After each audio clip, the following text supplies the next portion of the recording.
a werewolf shifter audiobook written by Realms of Romance. The Coldstone Citadel felt like a tomb, because that's exactly what I'd made it. A place where feelings came to die.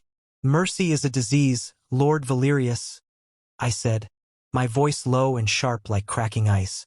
The words echoed off the black granite walls of the war room. Before us, a map of the territories sprawled across an obsidian table, a spiderweb of borders and blood feuds. Valerius, his silver hair catching the cold light, flinched. He was old, sentimental, and a fool. Your Majesty, the clans of the Whispering Fund have bent the knee. A show of compassion could secure their loyalty for a generation. I almost laughed. Instead, I let the silence stretch, a cruel, suffocating thing. Under the weight of my stare, he looked away first. Always, loyalty born from compassion is a lie, I growled, tapping a clawed finger on the map. It is a weed that grows in weak soil. They will learn loyalty through fear, just as you did. Just as your father did before you. My power was absolute for a reason because I never hesitated. Never. Valerius lowered his head. Yes, Alpha King. More importantly, the rest of the council watched, their faces stone masks. Were any of them thinking the same thing? Did they see a king or a tyrant? In that moment, I didn't care. Let them fear me. Fear keeps a king on his throne. I slammed my fist on the table, making the carved stone figures of wolves and men tremble.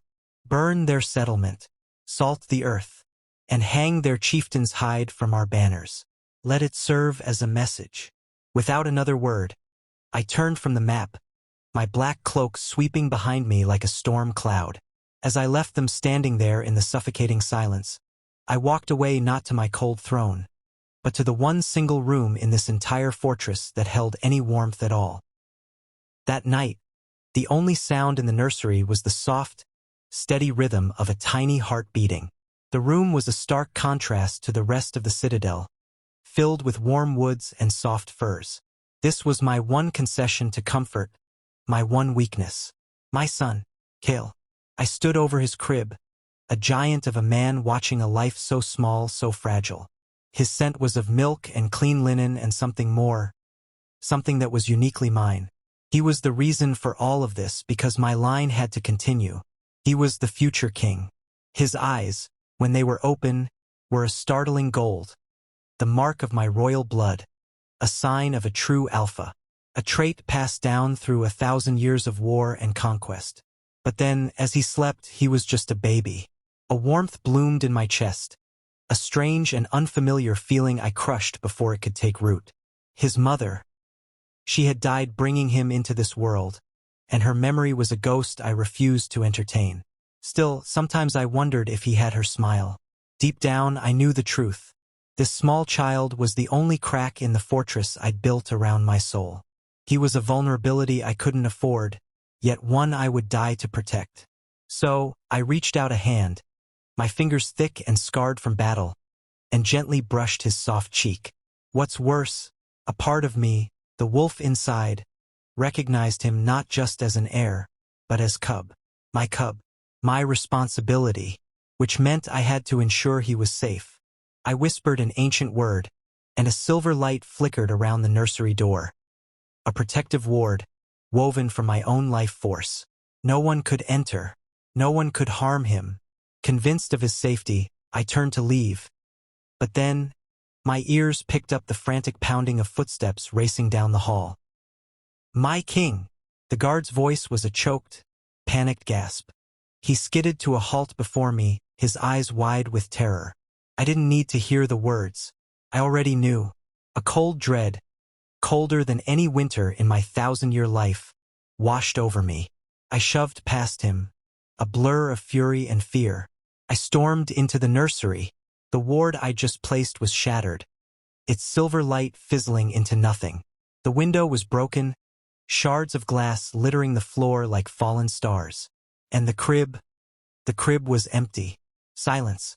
The room felt unreal. My mind refused to accept what my eyes were seeing. My son was gone. Just like that, my world tilted on its axis. But then, a new scent cut through my shock. It was faint, human, and sweet like wildflowers after a storm. It was the scent of a thief. It was the scent of my prey. To make things worse, it mocked me, a whisper of the violation that had just occurred in the heart of my unbreachable fortress. My control shattered. Everything I built, everything I was, the cold king, the calculating ruler, burned away, leaving only the predator. A roar of pure, primal rage ripped from my throat. A sound so full of fury it shook the very stones of the citadel. My bones cracked, my skin split, and fur sprouted, claws lengthened. I didn't use the doors.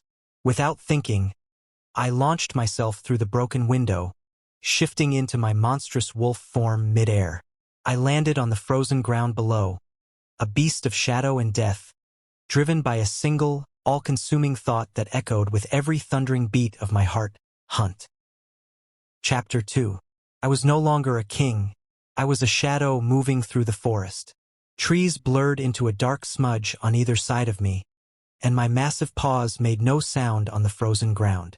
The cold air burned my lungs, but I didn't feel it. I felt nothing but the hunt. My only guide was a faint, sweet scent on the wind. The human who stole my son. Hours passed, maybe a whole day. Time had no meaning out here. Truth be told, my world had narrowed to this single purpose: find the trail, follow the scent, and deliver death. My scouts tried to link with me, their thoughts brushing against the edges of my mind. Alpha, we have tracks leading east. I shut them out with a vicious mental snarl. I didn't need them. I didn't trust them. Not now. Not for this. This was a father's duty, not a king's. More importantly, this rage was mine alone to wield. Because of that, I pushed harder, my muscles screaming in protest, my body a weapon fueled by sheer will. Eventually, the scent grew stronger. It was no longer a faint whisper but a clear, undeniable trail.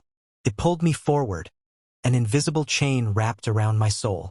What followed was a mad dash through tangled woods and over icy streams. Ahead, through the dense trees, I saw it. A flicker of warm, yellow light. A cabin. An isolated, pathetic little box of wood in the middle of my territory. She was there. I could feel it. And just like that, the hunt was almost over. As I got closer, I slowed my pace, my massive wolf body sinking into a low, predatory crouch. Every muscle was coiled tight, ready to explode into violence. The human scent was thick in the air, a cloying sweetness that made the fur on my neck stand up. My lip curled back from my teeth in a silent snarl. I was ready to rip the door from its hinges, to tear her apart for what she'd done. She was going to pay. But then, something else hit me. Without warning, a second scent slammed into me like a physical blow. It wasn't the humans. It was something else entirely. The scent didn't just register in my mind. It crashed through my defenses and ignited a fire in my blood, so hot it felt like my bones were about to melt. A jolt, powerful enough to nearly buckle my knees, shot through me. Something ancient and wild and powerful. It smelled like honey and lightning and a home I had never known. The moment the scent filled my lungs, my wolf, the vicious, merciless beast inside me, let out a soul-shattering howl in my mind. One word. One impossible, devastating word. Mate. No. No. Couldn't be. My mind reeled. Rage warred with a deep, primal yearning that shook me to my core. How could the universe be so cruel? My fated mate, the other half of my soul, was the monster who had stolen my only son? She didn't know what scared her more, the rage or the longing. My instinct screamed to protect her, to claim her, to fall at her feet. Yet my mind screamed to destroy her. Shaking with the force of my own internal war, I forced my body back into its human form, my bones screaming in protest. With a roar of pure agony, I kicked the cabin door off its hinges. The door splintered into 1,000 pieces. And there she was. Reina. She was huddled in the far corner, her body trembling, her eyes wide with terror. In her arms, she clutched my son, Kale. He was crying, his small face red and blotchy, but he was alive. He was safe. The sight of him, so small and helpless, should have sealed her fate. I should have killed her on the spot. But the moment their eyes locked, hers a terrified brown, mine a burning gold, the mating bond ignited between us like a forest fire. It was a searing, white-hot current of energy that made me gasp. I felt her shock, her confusion, her fear. Her unique scent flooded the small room, and my wolf went insane inside my chest. Ours. She is ours. Protect our mate. I couldn't do it. I couldn't kill her. In that moment, I knew that ending her life would be the same as ending my own.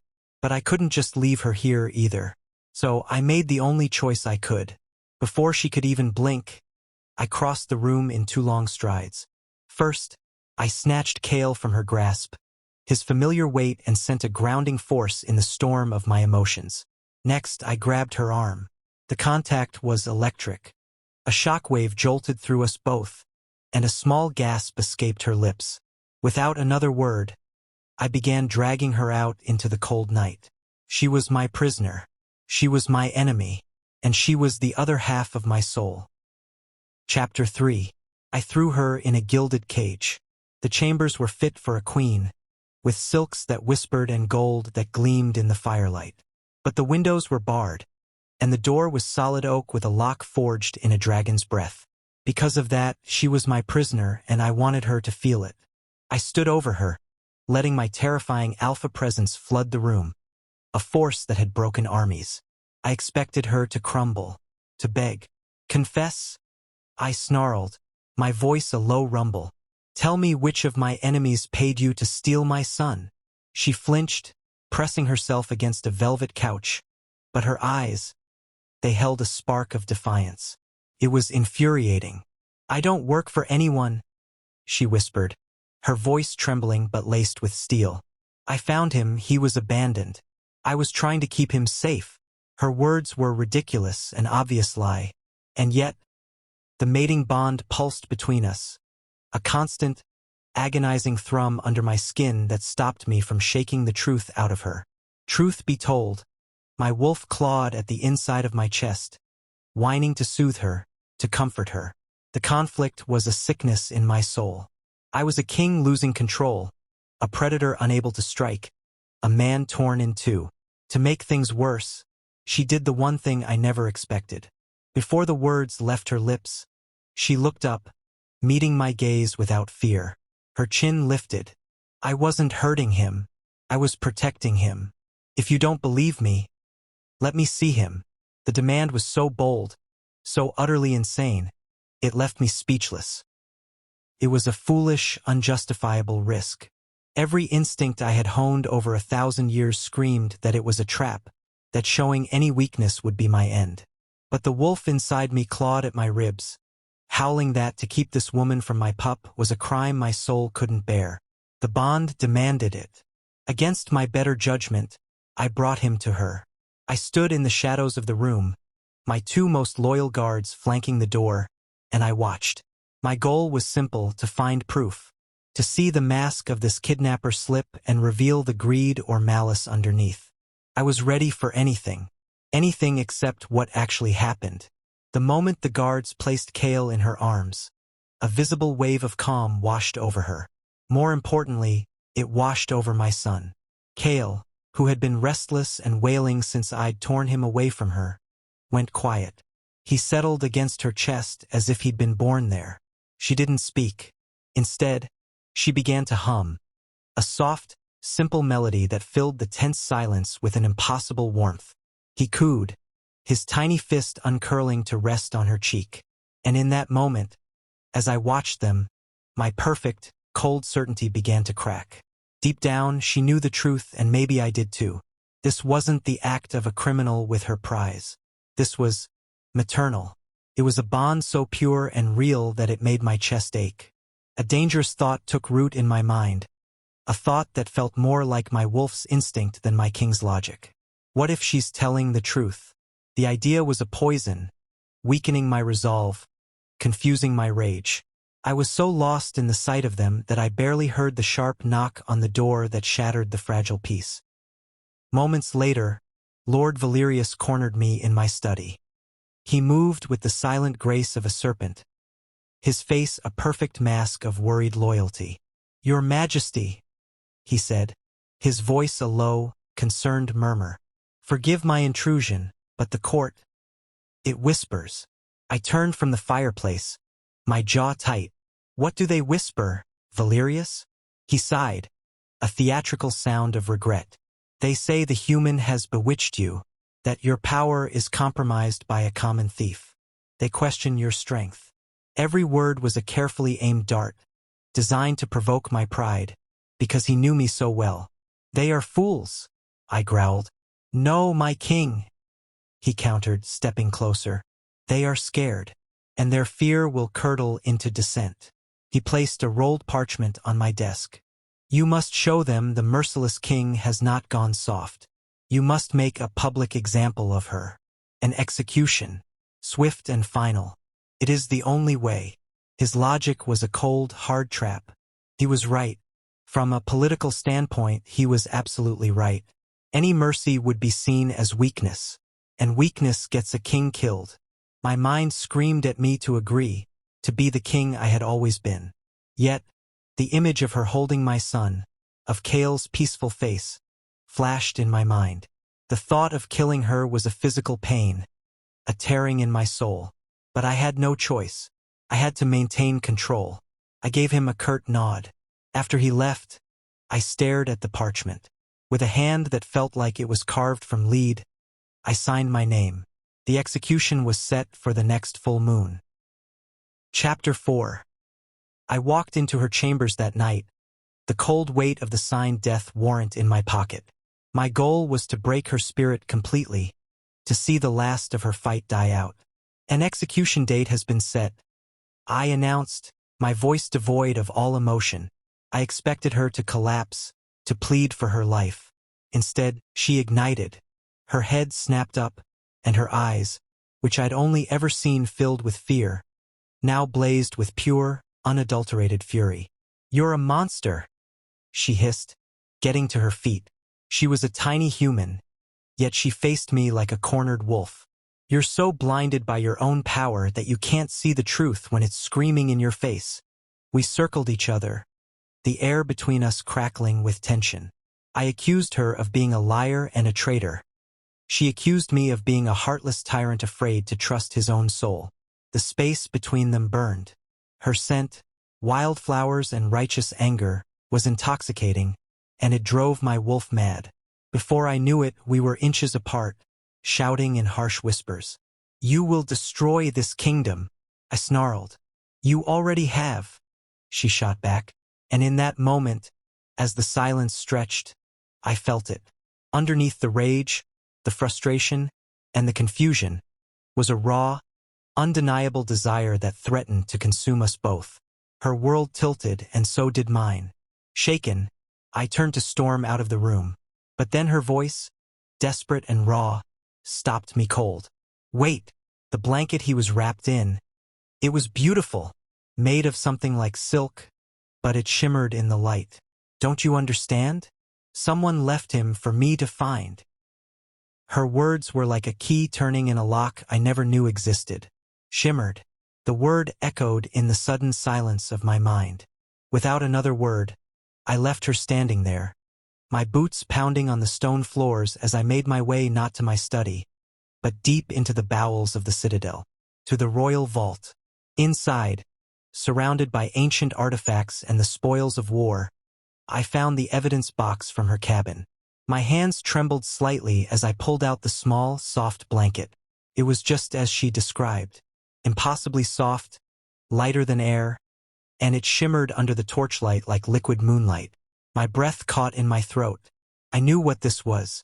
Moon silk, a material spun by ancient forest spiders, its secrets known to only 3 of the oldest, most powerful noble houses in my kingdom. Because of that, possessing it was a crime punishable by death for anyone else. My mind raced through the names of the 3 houses, and the third one was the House of Valerius. The truth slammed into me with the force of a battering ram. It was a setup. All of it. He was never stolen from the citadel. He was taken from within it and planted for her. an innocent human, to find. The enemy wasn't my prisoner. The enemy was my most trusted advisor. In the span of a breath, my entire world was ripped apart and stitched back together into a horrifying new pattern. I stared at the shimmering cloth, the proof of her innocence, and I felt a wave of cold, clarifying rage. I almost killed her. I almost murdered my own mate. I stormed from the vault, the moon-silk blanket clutched in my fist. The first thing I saw was a roaring fire in the main hall. Without hesitation, I threw the execution order into the flames and watched the parchment blacken and curl into ash. My rage was no longer a hot, chaotic storm. No, it had frozen over, becoming a glacier of lethal purpose. My mission was no longer about finding a kidnapper. It was about hunting a traitor. I had to protect her, expose them, and annihilate the threat. From there, I summoned the one wolf in this entire citadel I still trusted implicitly, Kalen, the grizzled captain of my personal guard. We met in the shadows of the armory. Kalen, I said, my voice a low growl, I need you to investigate the noble houses. Valerius, Rorik, and Lyra. Be discreet. I want to know everything they do, everyone they speak to. No one can know you do this for me. He saw the look in my eyes and simply nodded. As you command, my king. So I was now a spy in my own castle, an outcast on my own throne. Every shadow could hold an enemy. Every friendly smile could hide a dagger. But I was no longer fighting a war inside myself. My instincts and my mind were finally aligned, focused on a single target. My protective instincts, once a confusing storm, were now a shield of steel around Reyna. She was innocent, and I needed to talk to her again, not as a king to a prisoner, but as a man who desperately needed his mate. Chapter 5. That night, I went to her chambers alone. I dismissed the guards at her door with a single, sharp gesture, ignoring their shocked expressions.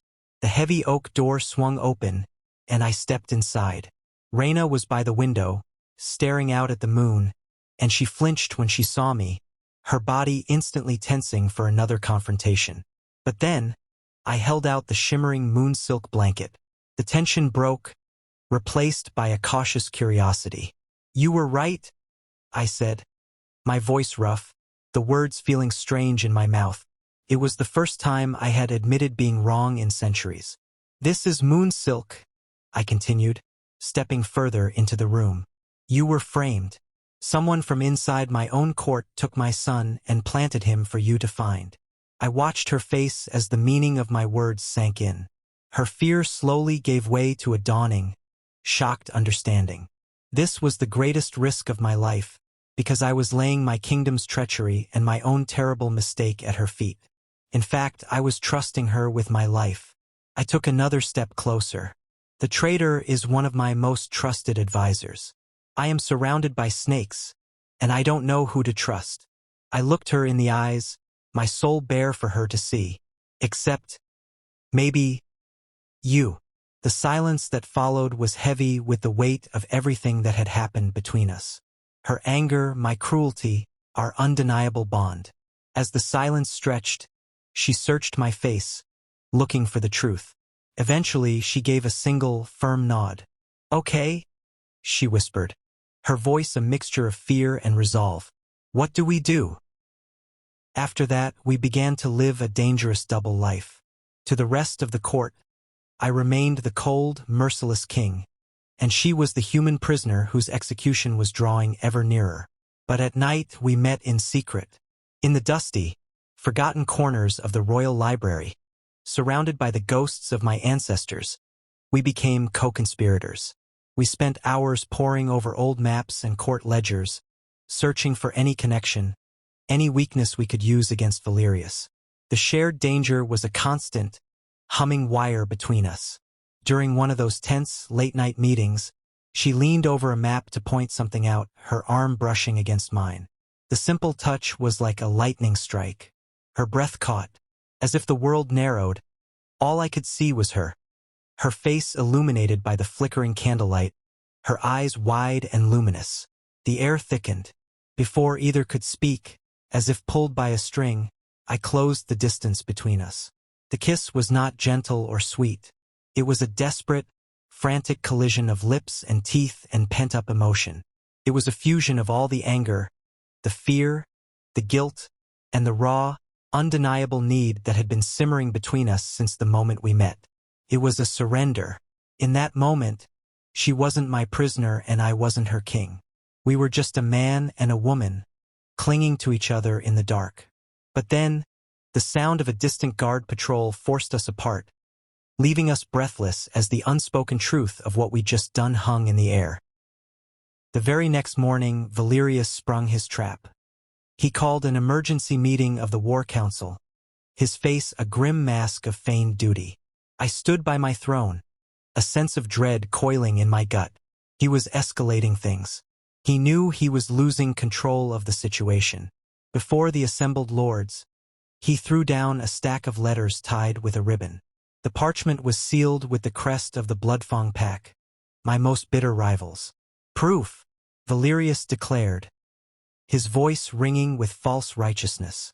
Proof that the human which has been conspiring with our enemies, our king, blinded by her spell, has allowed a traitor to live in our very midst. I stared at the letters. Forgeries. Perfect, undeniable forgeries. My blood ran cold. He had checkmated me. In a single move, he had painted me as a weak, bewitched fool. Now, any attempt I made to defend her, to plead her case, would be seen as proof of my own treason. The lords of the council muttered amongst themselves, their faces a mixture of fear and suspicion. To make things worse, Valerius raised his hands for silence. But do not despair.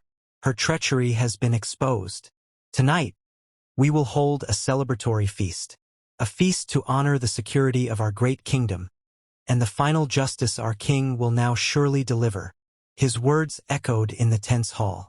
I looked at his triumphant, smiling face, and I knew this feast wasn't a celebration. It was the final move in his game. It was a trap. Chapter 6. The great hall was a theater of lies. The air, thick with the smell of roasted meat and spiced wine, felt heavy and suffocating. Lords and ladies laughed too loudly, their smiles as fake as the loyalty they professed.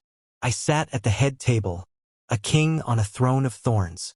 Beside me, Reyna held Kale on her lap, a tense, silent picture of the chaos that had consumed my life. I didn't eat. I didn't drink. My entire focus was narrowed down to one man, Lord Valerius. I had to be ready for anything. Valerius never leaves things to chance. He always has a backup plan, a hidden dagger for every occasion. His treachery would be as meticulous as it was vile. He was across the hall, holding court, looking for all the world like a proud and loyal subject. But I saw the predator lurking beneath the surface. As the silence stretched, I saw it. A subtle, almost imperceptible nod. As if pulled by a string, a servant I'd never seen before began moving towards my table. He held a silver flagon of wine, and as he walked, I saw the quick, sneaky movement of his other hand. A small vial, a quick tip, a drop of clear liquid vanishing into the deep red wine. The poison. It was meant for me. The servant approached, his face a blank mask. My entire body tensed, a coiled spring of violent energy. This was it. This was the moment I would expose him. I would let the servant pour the wine. Then I would force it down Valerius's own throat and watch the life drain from his treacherous eyes. I was ready to end this, to make him pay for his betrayal. More importantly, I was ready to protect my family. But then, just as the servant reached my goblet, chaos erupted at the far end of the hall. Two lords, both known allies of Valerius, suddenly leaped to their feet, roaring at each other in a drunken argument. It was a distraction, a cheap, obvious piece of theater. For a single heartbeat, every eye in the hall, including my guards, turned towards the commotion. In that moment, the servant moved again. With a flick of his wrist that was almost too fast to see, he sprinkled a fine, crystalline powder over the bread on my plate. A secondary measure. A backup plan. Before I could even shout a warning, before my mind could catch up to the horror unfolding before me, Kale did what babies do. He saw something he wanted, and he took it. Sitting on Reyna's lap, he reached out his small, chubby hand, grabbed a piece of the poisoned bread from my plate, and shoved it directly into his mouth. Time stood still. The shouting lords, the gasping courtiers, the servants' triumphant smirk. It all faded into a dull roar. All I could see was that piece of bread disappearing past my son's lips. Reyna's horrified gasp was the sound that broke the spell. She tried to pry his mouth open to get the bread out, but it was too late. He had already swallowed. Her world tilted, and my entire universe shattered. Without warning, Kale let out a small, weak cough, and his beautiful golden eyes began to dim. And just like that, everything changed into a waking nightmare. My son's small body began to convulse in Reyna's arms. A choked, strangled cry escaped his lips, and then he went limp. The hall exploded into chaos. Women screamed. Guards drew their swords, unsure of where the threat was. And I did nothing. I was frozen, paralyzed by a cold, absolute horror that was deeper and more terrifying than anything I had ever known. This was my fault. All of it. My grand plans, my secret meetings, my arrogant belief that I could control this situation. It had all led to this. My attempt to protect my son had put him directly in harm's way. My deepest, most secret fear, that beneath the crown and the power, I was too weak to protect my own bloodline, was coming true right before my eyes. I had failed. The merciless king was gone. In his place was only a broken father, drowning in a sea of guilt. My thoughts spun into nothing. The world became a blur of sound and color. I couldn't move. I couldn't think. Couldn't breathe. In the quiet that followed the initial screams, as I stared at my son's pale face, I felt a hard shove. It was Reyna. Her face was tear-streaked but set with a fierce, desperate determination I'd never seen before. "Xander!" she yelled, her voice cutting through my paralysis like a blade. "Help me get him to the infirmary. Now!" Chapter 7. In the infirmary, I was useless. A king of stone, frozen in a silent scream of my own making. The royal physicians fluttered around my son's small, still body, their whispers a useless buzz of panic. But then, Reyna shoved them aside. Her voice, sharp and clear, cut through the chaos. "Out of my way. Get me crushed charcoal and water, now. I need milk thistle and a clean cloth. Move." Just like that, she was no longer a prisoner or a frightened human. She was a commander on a battlefield, and her only enemy was the poison stealing my son's life. I watched, mesmerized, as she worked with a desperate, focused grace. Her hands, which had trembled in my presence, were now steady and sure. She crushed herbs, mixed poultices, and gently forced the healing remedies down Kale's throat. In that moment, something inside me shifted.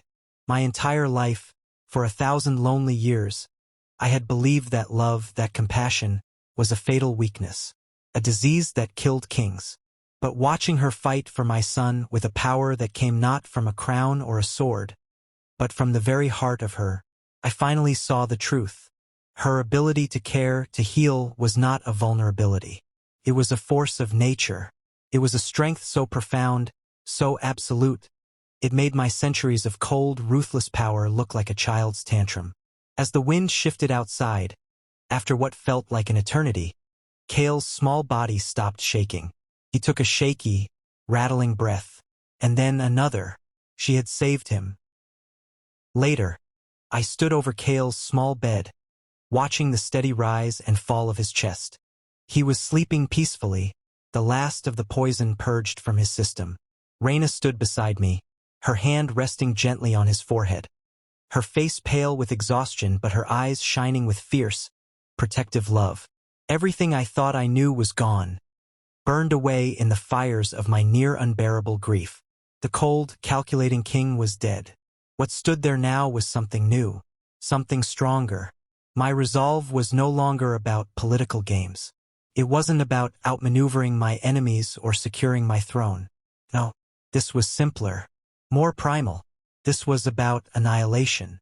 My new plan formed in my mind, not a complex web of traps and lies, but a single, straight line of brutal, righteous force.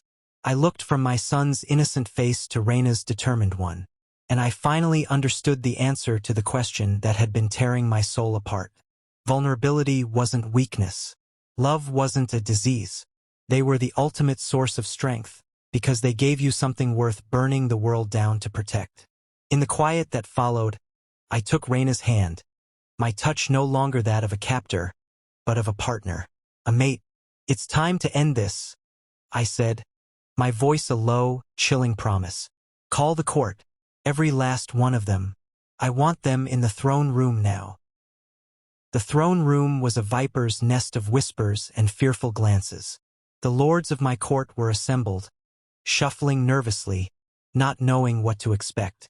Then, the great doors swung open, and a hush fell over the crowd. I walked in. I wore no crown. I carried no scepter. Instead, my recovering son was held securely in one arm, and my other hand was holding Reyna's as she walked proudly at my side. We were not a king and his prisoner. We were a family. We walked the length of the great hall, our footsteps the only sound, echoing off the high stone ceilings. I didn't look left or right. My gaze was fixed on a single point, a single target at the foot of my throne. Lord Valerius. He stood there with a confident smirk on his face, believing this was his final victory, the moment I would publicly execute my mate and solidify his control over me. He was wrong. I stopped directly in front of him, so close I could see the flicker of confusion in his eyes. I didn't need to shout. My voice was a low, lethal growl that carried through the dead silence of the room. "You threatened my son," I said, my voice shaking with contained fury. "You threatened my mate." I leaned in closer, letting him feel the full, unrestrained power of my wolf. "You threatened my family." The smirk on his face vanished, replaced by a flash of pure panic. Before the words left her lips, his hand, and the hands of a dozen traitors around him, went for the hilts of their hidden swords. Chapter 8. The moment their blades appeared, the world dissolved into blood and fury. I didn't need a sword. I didn't need armor. All I needed was the protective rage that burned through my veins. Without thinking, I pushed Reyna and my son behind the safety of the throne and let the wolf out to play.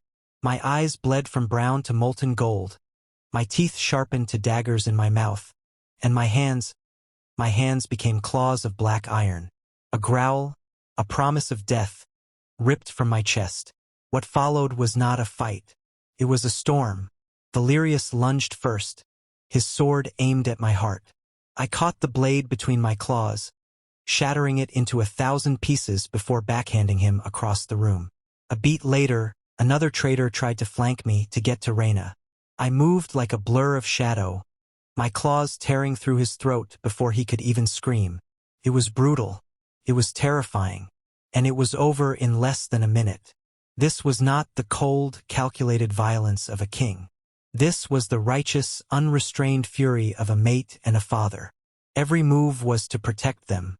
Every blow was to defend them. Every drop of blood I spilled was because they had threatened what was mine. When it was done, a dozen traitors lay broken and bleeding on the floor of my throne room.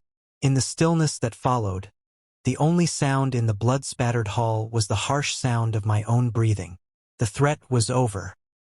I stood over the broken body of Lord Valerius, my claws still dripping blood. The court, my entire court, stared at me from the edges of the room. Their faces were pale with a terror I knew well. It was the fear I had cultivated for centuries. But then, as I turned away from the carnage, something changed. As my eyes softened and my form became fully human again, their terror began to melt away, replaced by a new and unfamiliar expression. They hadn't just seen their merciless king.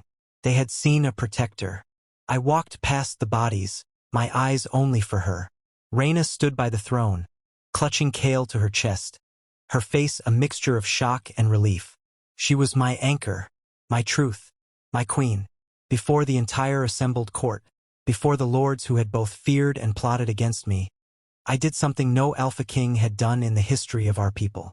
I sank to one knee, not as a king demanding tribute, but as a man surrendering his heart. "Reyna," I said, my voice thick with an emotion I no longer tried to hide. "You were a prisoner in my castle, but it was I who was truly trapped. You healed my son, and you healed my soul." I looked up at her, my heart in my eyes. "Don't make me rule alone anymore. Be my queen." Tears streamed down her face, but she was smiling, a beautiful, brilliant light in the darkness of my world. "Yes," she whispered, her voice trembling. "Yes, always." Come morning, the change had already begun. 6 months later, it was complete. The Coldstone Citadel was no longer a tomb of black granite and suspicion. On the day of Reyna's coronation, sunlight streamed through vast, open windows that had been shuttered for centuries. The scent of fresh flowers from the newly planted gardens filled the air, chasing away the ghosts of war and solitude. I stood beside her, my queen, as the crown of silver and moonstone was placed on her head. The cheer that went up from our people was not born of fear. It was born of love. They loved her for her compassion, for her kindness, for the warmth she had brought back to our kingdom. And they respected me in a new way because they saw the strength she gave me. Her love had not made me weak. It had forged me into the king I was always meant to be. I was no longer just the merciless king. I was the protector king. Later that afternoon, I found them in the sun-drenched gardens. Kale, now steady on his little legs, was chasing a bright blue butterfly, his delighted shrieks of laughter echoing in the warm air. Reyna watched him, her own face alight with a joy so pure it made my heart ache. I had spent 1,000 years building a fortress to keep the world out, only to learn that true strength was having a family to protect within its walls. I was no longer a lonely king on a cold throne. I was a husband, a father, and I was finally home.